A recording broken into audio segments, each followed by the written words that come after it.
an amazing job on this film.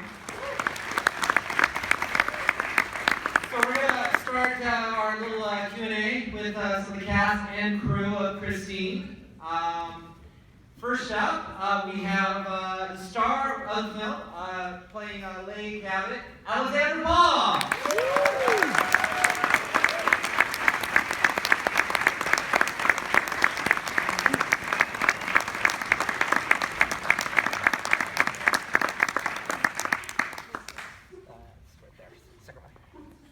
And then we have playing Moochie, the original The Mooch, Malcom Danare.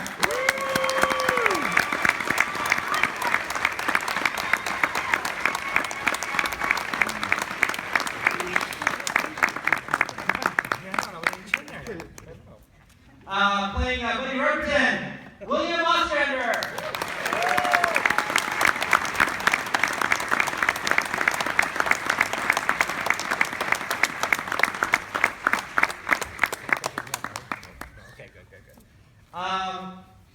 The amazing Alan Howart will bring up here one second. Alan has worked with John Carpenter on many scores. He also worked with me on my first 3 films. He's an amazing guy. I'm so glad he came out here to be here. Alan Howart.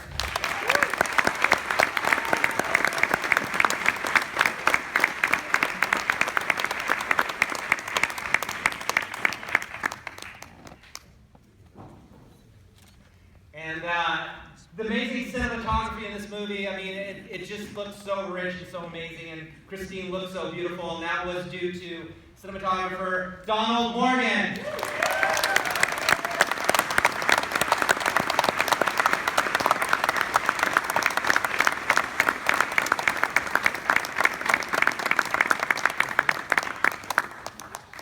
And then finally, the DP of the pickup shots for Christine, another additional guest, is Tony Riveti.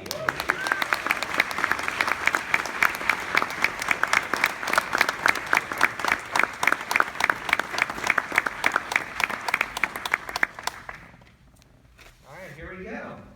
It'd be nice to meet you. So, get you over there. Alexandra, so one of the things watching this movie that kind of interested me from your perspective is that it felt like Keith Gordon really got into this role, like he took it seriously. Was he methody throughout the course of this? Did he kind of take this really seriously throughout the process? Yes. Oh, you got? Oh, you have one? You might have one. No, yeah. I let it drop. Yes, Keith actually. Can y'all hear me? Keith was always conferring with John in the corner, which was very intimidating because I didn't know what they were talking about. But it was a difficult role because he had to go through this transformation, and as you know, we don't shoot in order. So he was shooting. He had to know what stage he was in, and it was a lot of conferring with wardrobe and makeup and John and things like that. He worked very hard. He's wonderful. He's actually directing Fargo now. That's why he's not able to be here tonight. Otherwise, he definitely would have been here. Very busy director. Now, Christine, at the time, the book had when they were developing this, it wasn't even out yet, and it came out, I think, probably right around the time you were shooting, I think. Is that accurate? I mean, it hadn't had the rich history of a lot of King's novels and being out there and then being adapted. It was kind of fresh at the time. I hadn't read it, but I did read it before we started shooting. Does anyone else have a thought on that? Anyone read it before we started shooting? Oh, I was the only one. Oh, there you go. I actually had never seen a John Carpenter film, nor had I read a Stephen King book because horror scared me. So, yeah, I was as innocent as Lee was. No, I'm kind of curious about the evolution because at the time, I mean, this was a different type of high schooler. I mean, Lee was very grounded and very different from what you would expect in kind of a teen, in a way, a horror movie centered around teens. Was there a lot of, was the thing on the page, was the character on the page, or was there a lot of development of it, of trying to bring out? Oh, you can't, hello? There we go. There we go, I need to speak up. Was there a lot of development of the lead character to kind of make her unique and make her stand out and not just be like, oh, this is just a silly teen character?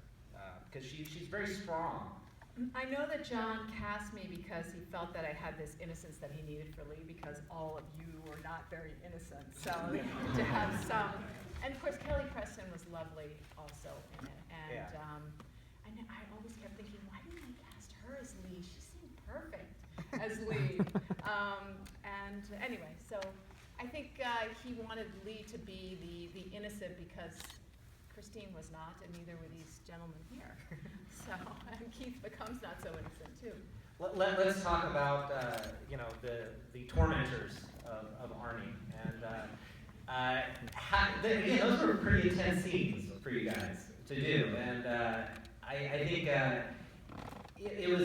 it feels broad, but it also felt very real.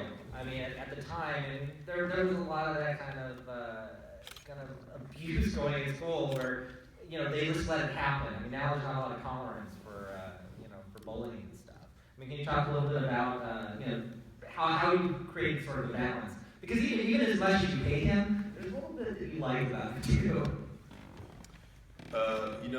When we go off and we occasionally do events around Christine, one of the things that I always ask people is, what is the interest in this film for you, and how old were you when you saw it?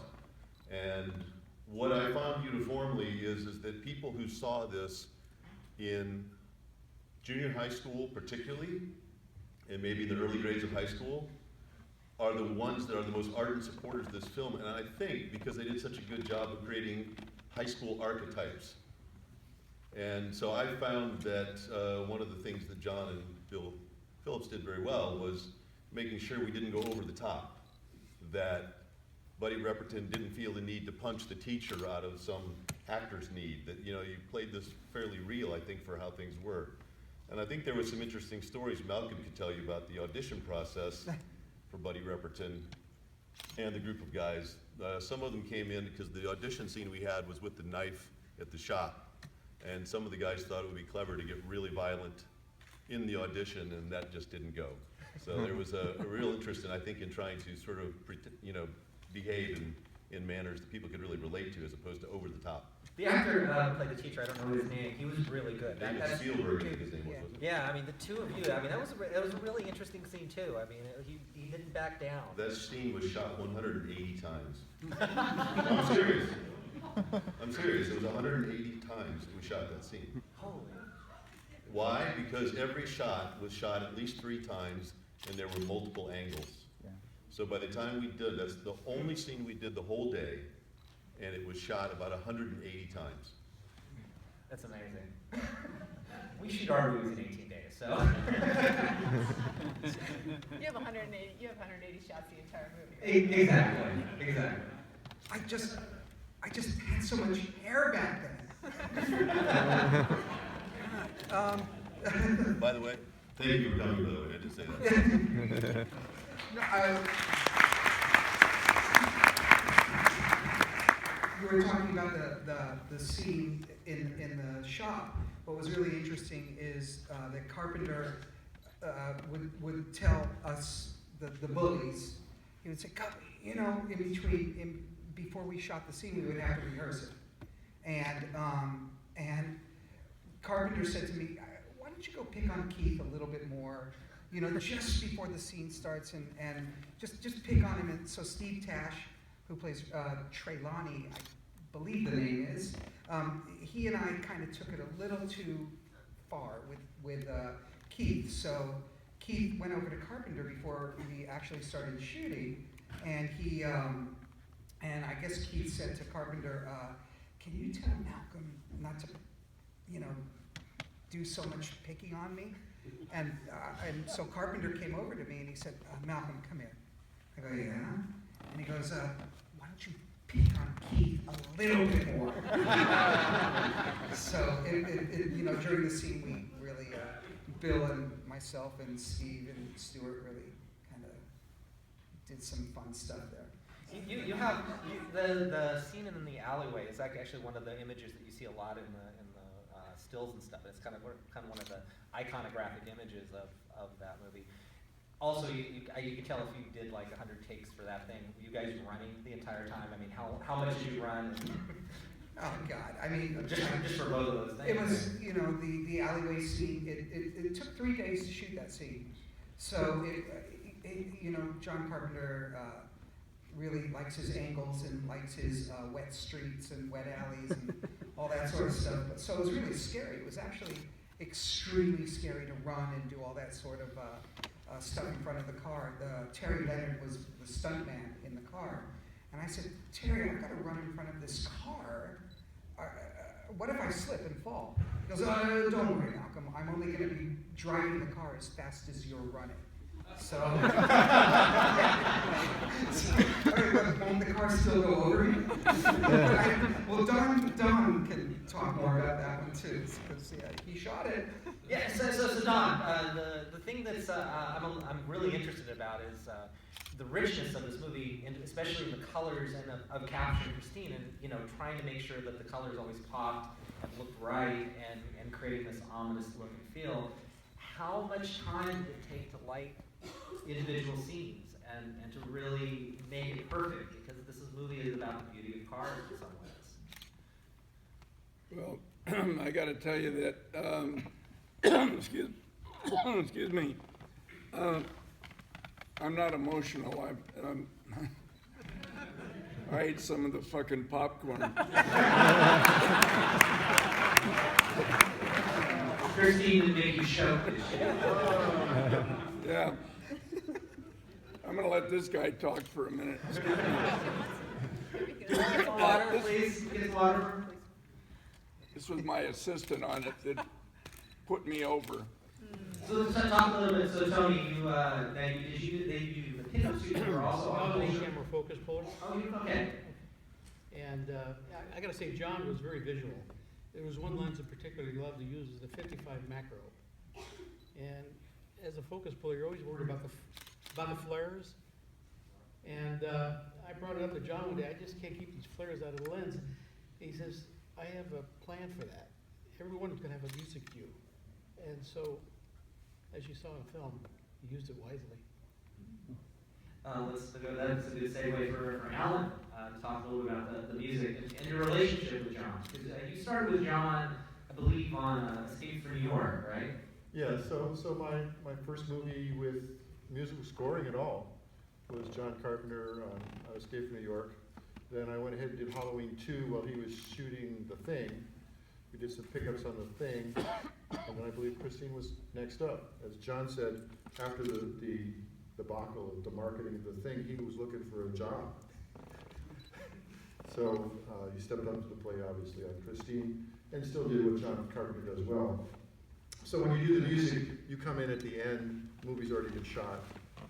We're there to color it in, and as you said, we had this iconic sound on the lens flares. And the music score that we did, it's interesting, there was an article in Rolling Stone this last fall rating the 35 best horror movie scores of all time, which, you know, is a lot of competition there. First one was John Carpenter's Halloween. Number 2 was Halloween 3. Number 14 was Christine.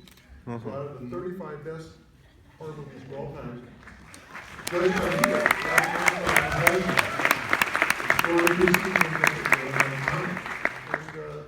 you know, we just did it. You know, we put up the VHS tape on our TV, and I had a little synchronization between the 24-track tape. This is all analog. It was before digital, and you know, it's kind of interesting because John gets the most out of the least amount of notes. That's his thing. He used to tease him as being Johnny One Note. But my thing was, you know, it was my studio. I had all the gear. He came over and we just played, had fun. Did you guys discuss exactly what kind of atmosphere you wanted to create? Because even though he has a signature style, each of his movies has its own unique flair with the score. So, I mean, was there something he specifically wanted to pull out of this film? Well, I think the experience of Escape from New York gave us a palette. So he wanted things from Escape from New York that related to this one. And you know, the football run is very, very interesting. A lot of people come back and say that one was just so perfect. How did you guys like get it? And the answer is we just watched the movie a bunch of times and kept playing until we liked it. You know, there was nothing's planned out. It's all improvised. You know, probably the only thing that maybe got figured out ahead of time was the Christine theme, da da da da da da da da, and some of the other things. But you know, as you know, John's still out playing music. I'm still playing out music. We just love playing music. This is why Anthony approached me in the beginning to do music for his movies, because he liked what I did for Carpenter. So that's what it was. Was the song, the source cues, the 50 stuff, was that stuff that you talked with them about, or was that something that came from? No, there was actually a complete music supervisor that picked all those sounds. And really, when it comes down to the score we did, is only about half the movie because of all those scores. So it's funny, when they made the first soundtrack album, it was all those songs. They expected it was going to be a rock and roll album, and we had dropped just the two little Christine attack cues in there. And just as an afterthought, I was cleaning up in the studio. I said, you know, I'm going to compile all the music cues into one thing. And about 8 years later, Sarah Van goes, do you still have that music you and John did? We'd really like to make a record out of it. Well, meanwhile, there's a vinyl coming out on it very shortly. So it's going to be restored. You know, it lives on. I mean, who would have thought we'd be sitting here talking about this movie still, right? When we were doing it, you just don't know. Can you talk a little bit about like maybe some of the harder things to do in the film? Was there anything specifically grueling or some interesting anecdote about working on the film that you remember in particular? It doesn't seem like it was a very, at times, physical movie. I mean, I don't know how long you shot the finale. I can't remember. I'm so sorry. So long. It was several days. Don, how long did it take for us to shoot that last sequence? Maybe 3 days? More? I think we were in there for 5 days, 5 days. shooting with the tractor in the car. I remember it was a night shooting, which is always hard, out in the city of industry. And I remember once, John Stockwell got, I think, 2 or 3 speeding tickets just going to work. And I got one going to work too. So it was, there was rain sequences, but it was, you know, there was very little CGI. I mean, was there any CGI? No CGI. So you didn't have to do a lot of pretending, which was nice. But I have a story that I tell every time, so some of y'all might have heard it, but that my twin is in the movie. Because that last sequence, I was new to Hollywood, so no one knew I had a twin, and she came on the set and dressed as my character, and John Stockwell brought her on the set. The only people who knew that she was there were the makeup people and the first AD, and Stockwell, and he brought her on the set, and John Carpenter looked at her and said good morning, and she said good morning, and then she got up into, it was the last sequence, she got up into that big bulldozer, and there's this great still of Carpenter looking up at her very quizzically, like, and I asked him later, I said, what, I saw that picture, did you suspect anything? He said, well, she said hello just a little differently than you normally do. So he's a very perceptive person. Anyway, her foot is still in the movie. There's a close-up of her foot, because we did shoot one scene, and then I came out and said, hello.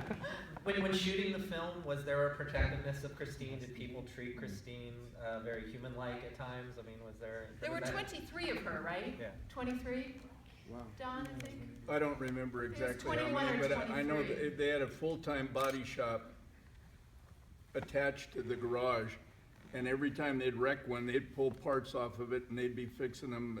They just kept remaking them all through the whole movie. You could tell which ones were being used because they had names like Muscle Christine 1 and I don't remember, Stationary Christine. So back then you could go around the country and you could actually, it was much easier to get to the DMV and find out who owned what cars. Now you can't do that as easily. So they were able to scour the country and find all these cars. Different states of repair. How was it destroying Christine? It seemed like when you guys shot that, you had it like one continuous take of that, but did you have multiple camera angles, and just use that one, or how did that whole, like the beginning part of destroying Christine in the auto body shop with them? We had multi-cameras, but we didn't use them all the time because we had to change the lighting to keep it moody and dark. We were in Darnell's garage for 5 weeks, just in that garage. Part of the answer I think you're looking for is, I met Stephen King afterwards, actually for the movie you're gonna see later, Maximum Overdrive. He called me to come talk to him about playing the character Emilio Estevez played, because he'd seen me in Christine. And so I had a chance to ask him, why did you pick this car? And he said because it was an oddball car in its day. There were only 5,000 of them made. And they found 21 of them between California, Montana, and Tennessee. And my recollection is there were 21 of them, 2 of them were cannibalized for parts, and 19 of them ran at one time. And the car that Malcolm and I and others destroyed was fixed up because they were out of cars at that point. And in that shop where Don's talking about, they had guys working on those cars basically round the clock for about 2-3 weeks to try to repair them because they had to use them again. They ran out of cars. Did they give you any parameters of, okay, when you start beating the crap out of the car, don't do this, you'll explode, or anything like that, or how was that? No, and don't forget that one of the I think the attractions of this film for a lot of people is the car angle itself. I mean, you go back to Carlisle, Pennsylvania, people, the common question is, how could you do that to that car? Well, this was 1983, and nobody thought those cars were all that in 1983. And so we didn't really have any compunction, as far as I'm concerned anyway, about destroying that car. And how many of you have ever been told, here, take this sledgehammer and just beat the shit out of this thing for 5 minutes? What a great time. So no, I mean, we were encouraged to do as much damage, and just as my understanding, Don, you can confirm this, but we didn't do enough damage to it. After the actors were finished with it, the crew beat it up even further. What was interesting is when we, again, did that scene, and, you know, we kind of took our lead off of Mr. Ostrander here, and what happened was, Carpenter said, I guess we're gonna leave the cameras running for about 5 or 6 or 7 minutes, just annihilate the car. And I was the only idiot that didn't put on a glove, that didn't put on gloves. So everybody else put on gloves, and when everybody started, you know, pounding the car, and you can see, I take a concussion hammer and I hit the window, and glass went in between my hands. So about the third hit, I was in excruciating pain, but we could not stop the scene. So I grab a little other hammer and start pounding on the hammer. But when it was done, my hands were covered in blood. It was crazy. Now, did they make you crap on the dashboard at something? I think That's- there was a deleted scene. Yeah, wasn't that there? scene was shot. Yeah. I wish it was in it. Yeah, it was there. I notice you're not giving any details about how you did that. It was just a close-up of my face going, Oh, was it? There was no method acting there. Oh, no.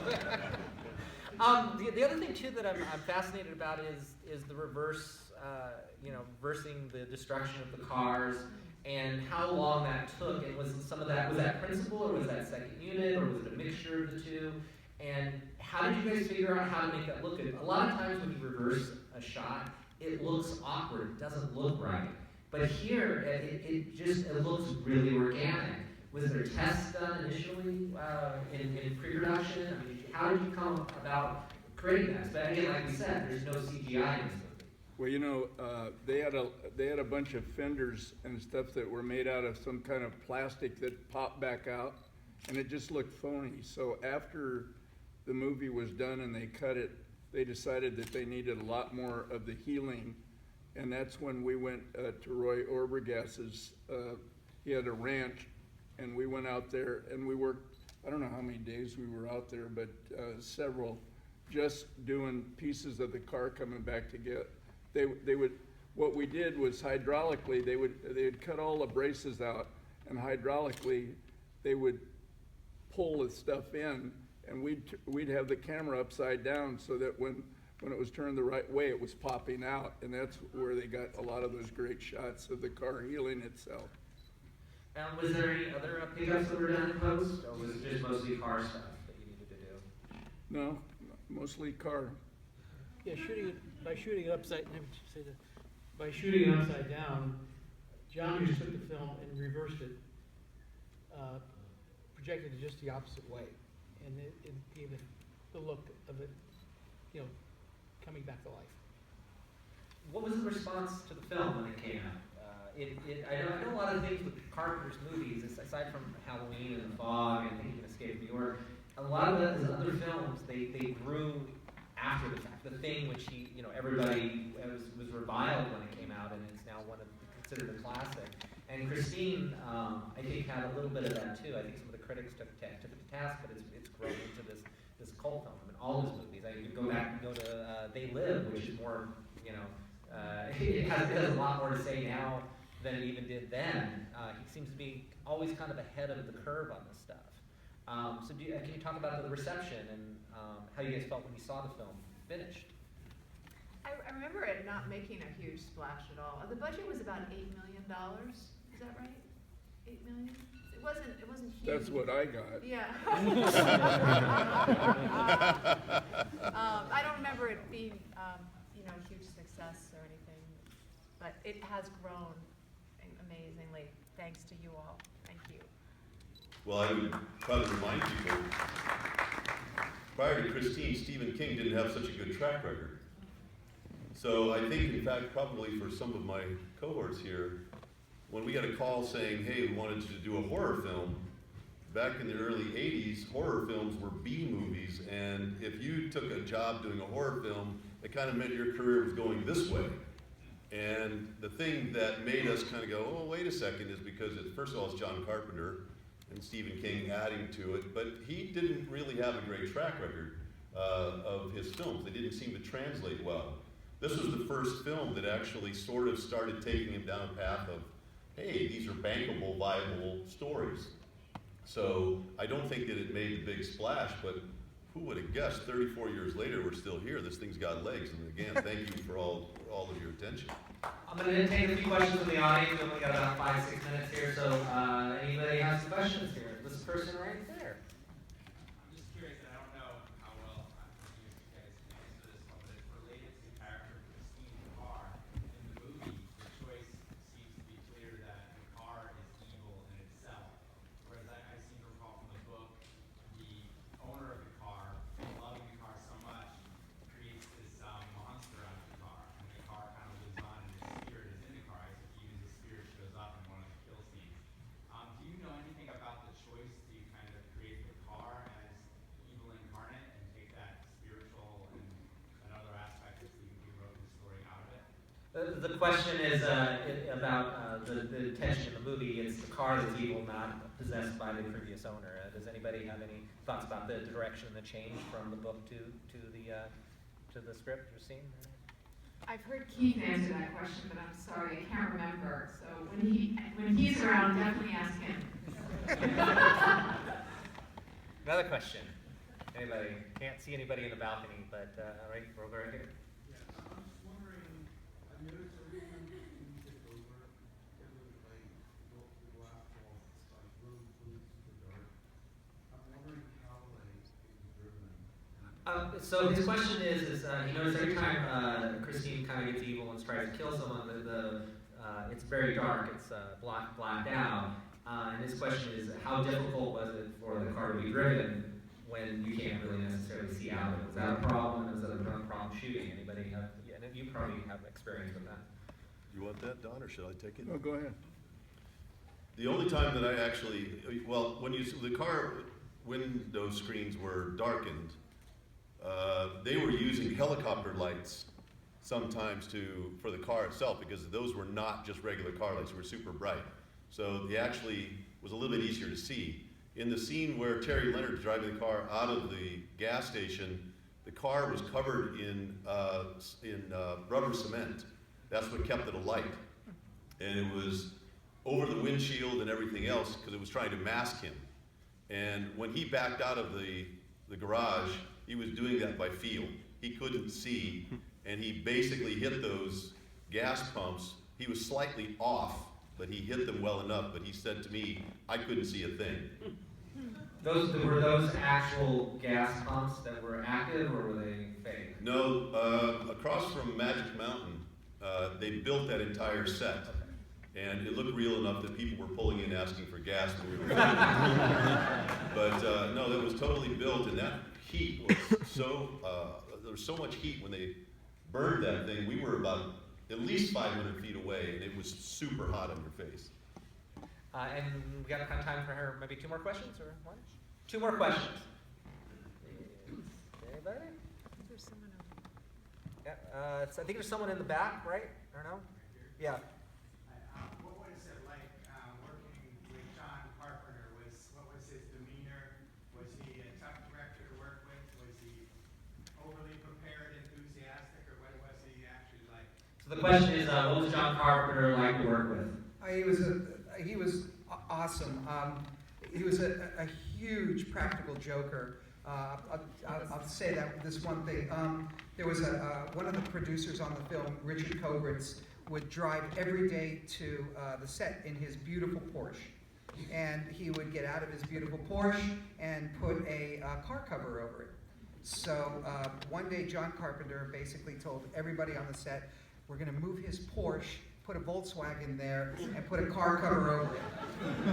Well, at lunch, everybody was sitting at lunch, and the only person that didn't know that a bulldozer was going to run over this Volkswagen with a car cover over it was Kobritz, and he almost had a heart attack. So it was pretty good. But it's fun when John says the story, because we can kind of, play with each other. Well, I'm curious about working with him as a fellow crew member. How was it? I love John Carpenter.